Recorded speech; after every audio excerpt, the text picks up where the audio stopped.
The When We Were Young festival was recently announced, and emo kids all across the land were crying tears of joy because all your favorite bands and acts from the early 2000s are jammed packed into this festival. And while it's super exciting and people are really looking forward to this festival later this year, on the flip side, there are some concerns of, is this really just going to be Astroworld 2.0?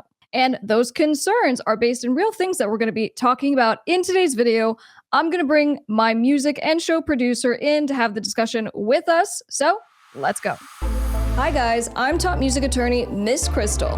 I'm an entertainment attorney, public speaker, and creator of the Top Music Attorney School for artists and record labels. I'm the owner of Dukes Up Records, and most importantly, I'm an independent artist.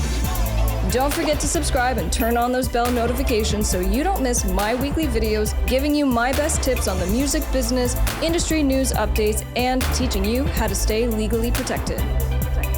Let's go.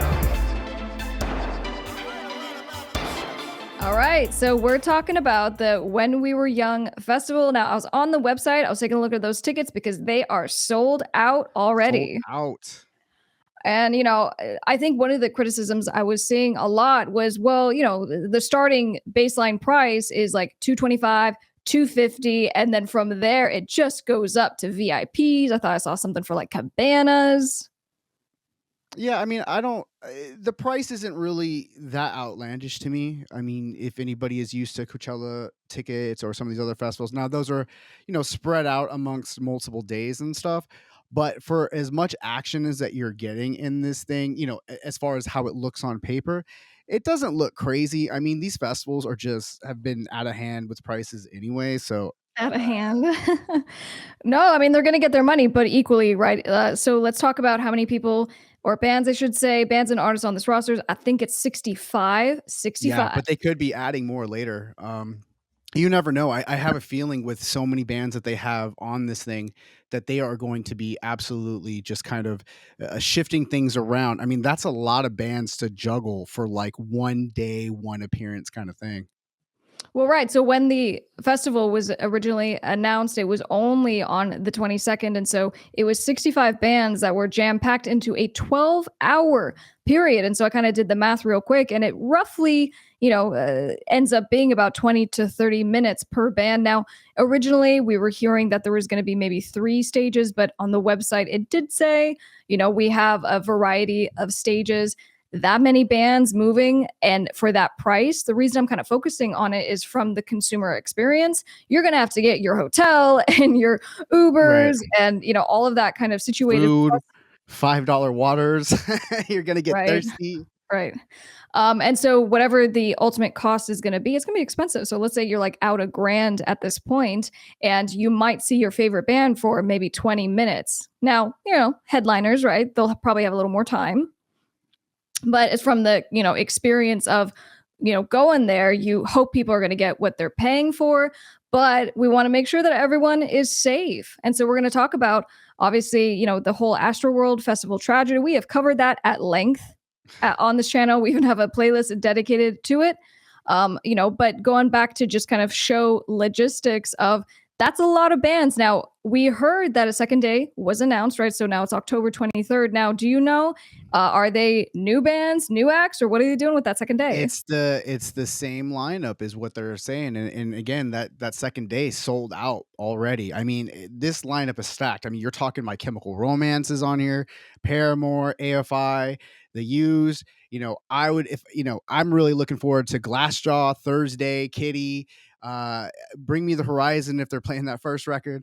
But I mean, it's a great lineup for anybody that's there. It's very attractive. I think it's just so odd that they just squished it on one day, because all of those bands are very familiar that are on the lineup. Now, whether some of those are some of your favorite bands, you're definitely going to know some of the songs and you're going to see it. Like, so if they're spread up between 3 stages, that's going to be super tight. But just think about, like, maybe they'll add a couple more, like a Warped Tour kind of situation where they also have smaller stages, but all these bands are big. So that's going to be kind of tough, but you're going to be conflicted where you're going to go.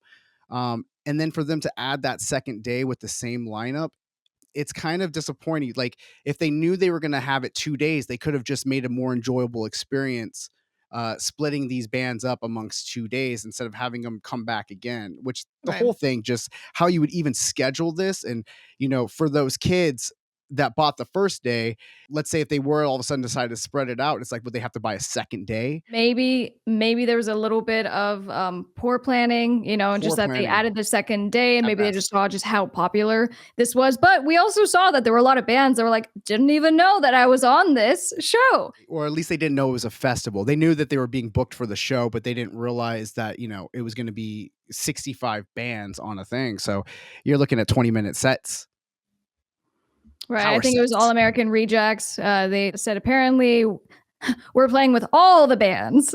Right. Yeah, you had the front man for Mayday Parade. He said the only info I knew when we agreed to play was that My Chemical Romance was playing. Today I saw the full lineup with the shocked emoji. Royal and the Serpent, another artist on the lineup, said that the fans literally found out when they did, and they were just as surprised as they were of Right. the lineup. So let's jump really fast into just a discussion about refunds, right? Because that was another thing with how am I going to go and drop $300 on a ticket? Now, people did. They dropped more than that. I got, someone got a cabana, but how am I going to go drop all this money and travel and pay all these expenses? And they're telling us that there's no refunds. So I went diving in and to see what their actual policies are because Live Nation is the entity that is putting on this event. And so if you go onto Live Nation's website, they have their refund policy. Now, their refund policy is the one that is used through Ticketmaster. And no real shock, you're not going to get your money back if you decide that you can't go or you don't want to No. go. And then if there's a cancellation, then you'll get a refund. If they have to reschedule, they'll just move the date. You don't get a refund. So it's pretty standard stuff, Yeah, but if you're people were for concerned that festivals, yeah, because with all these bands that are stacked, like if let's say you're an Avril Lavigne fan and you wanted to go to see Avril Lavigne, and she drops off, well, you don't get a refund for that because the show isn't an Avril Lavigne show and she's a part of the festival. So, I think that you are going to see bands kind of coming and going and switching out for this thing, especially because we're obviously still in COVID. Hopefully in October, things will be a lot better, but we are in it right now. And you're seeing bands canceling tours and things all the time. And, you figure 65 bands, each band maybe has anywhere from 3 to 5 members. You figure the road crew, you figure all those people have to be accounted for on October 22nd and 23rd in No, Vegas. and that's a really good point. So just recently, I think it was Hailstorm and Evanescence. They've been on tour, and then I think someone in the band got for Hailstorm got COVID, and so then that made the tour kind of wonky Adele, because Hailstorm couldn't. I Oh think I saw yeah, yeah. Adele just canceled, and I mean, she's taken over right now. As far as the refund policies, it's just kind of the standard thing. This is through Live Nation, but kind of the whole Live Nation being involved with this festival is a part of what's bringing some of this concern about is this going to be Astroworld 2.0? So, as far as Live Nation's involvement, we have Live Nation, but also its subsidiary C3 Presents, which are the same entities that put on Astroworld. Sure. And funny enough, guys, I went on the When We Were Young Festival.com website and I was just kind of browsing around because I wanted to see who's actually putting on this event other than Live Nation. And there in the contact tab, there's some information. There's a phone number, there's an address. And so when I was looking up this information, I actually was led to websites for Astroworld. If I have questions about my Astroworld tickets, to get into touch with this company, here's the same address, the same phone number. So as I was kind of digging a little bit more, it's this company, Front Gate Tickets, which just seems to be kind of a DBA. I was able to find the actual company. They go by Front Gate Ticketing LLC, and they're registered in Texas. For from the standpoint of, is this going to be Astroworld? Well, we got literally the same companies putting on this event. So one of the questions is, well, what's going to be different? Because you did a little research on what's the capacity for this venue. Yeah, this venue was 85,000 for the Las Vegas festival grounds. And comparatively, Astroworld had 50,000 in attendance.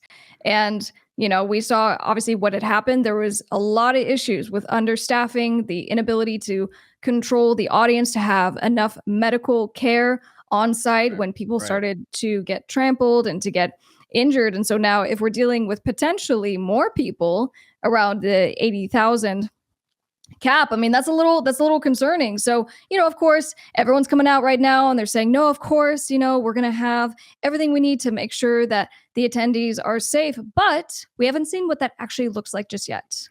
Yeah, the festival organizers said, the safety of fans, artists, and staff is thoroughly planned for among event organizers and in coordination with local authorities. We've seen a lot of excitement around this festival, and we look forward to putting on an incredible event for all the fans this October. We encourage fans to check the festival website and socials for all social updates. I mean, the thing that I would just think that, yeah, like, they're gonna, with Astroworld, the tragedy that just happened, that festival organizers are gonna be so concerned with something like this, just in making sure it's safe. And you would think that it would just right off the bat, it already kind of feels like poor planning because of just the way that they are selling tickets. And it kind of feels like, that they're just kind of throwing all the bands up against the wall, seeing what sticks, and kind of hoping for the best here, everything to shake out in October.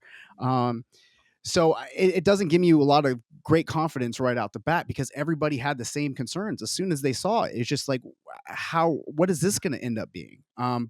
But it's a very attractive lineup. It's a very attractive lineup. Now, we were told that, safety protocols are going to be posted on the website as far as the front entrance, kind of what you're going to go through and how they're going to make sure people are safe and this and that it will be posted on the website in September. Yeah. So we'll keep an eye out for that. But, going back to just your comment about Astroworld, one thing that has kind of happened since our last update video following that tragedy is that, Live Nation was served a congressional letter, right? So Congress is doing an investigation into what had happened. And so the House Oversight Committee confirmed in its launch of an investigation into, quote, the roles and responsibilities for Astroworld Festival security planning for the event and the steps Live Nation Entertainment took after being made aware that law enforcement had declared the event a mass casualty event.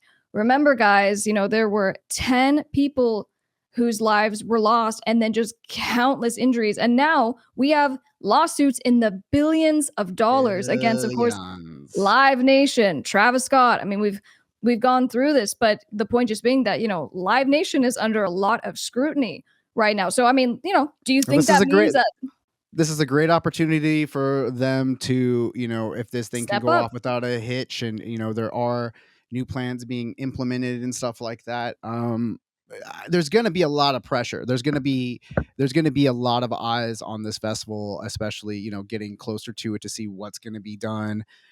So I think that I would just assume, and maybe it's just wishful thinking, I would just assume that they would handle their business with all of these things prepared for. They make sure their entrances are okay.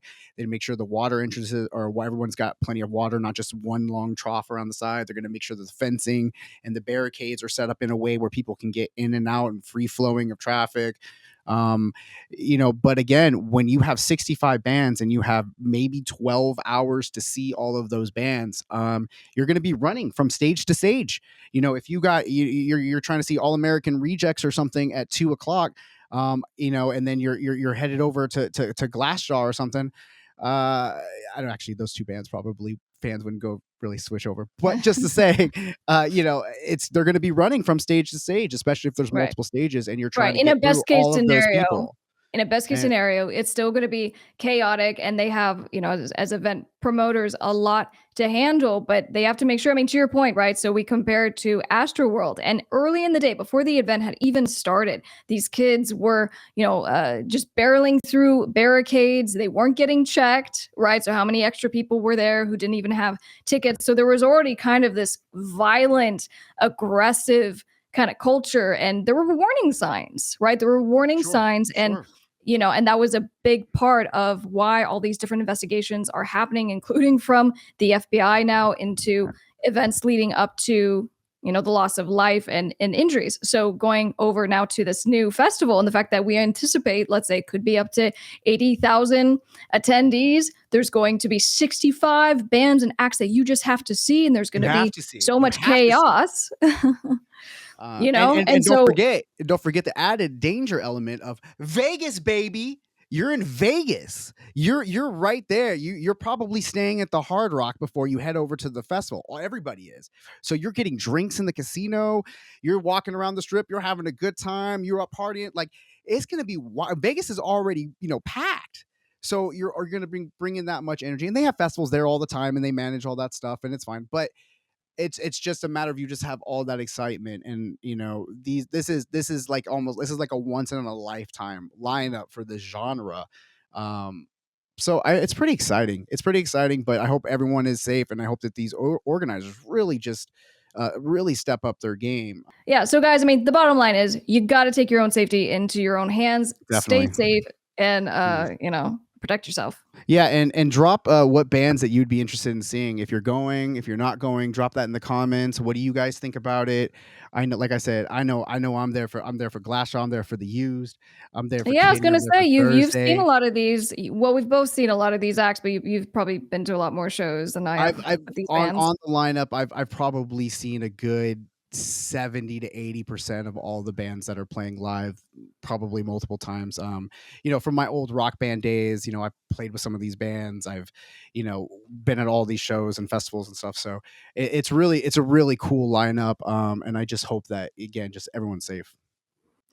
Be sure to subscribe. We are releasing new videos on what's going on in the entertainment business and helping you with your music careers every week. And in fact, if you want to do a deep dive, get some help, get some free courses as an independent artist, or if you're a record label, head over to topmusicattorney.com and I'll see you there. I'm Top Music Attorney, Miss Crystal. Bye, guys.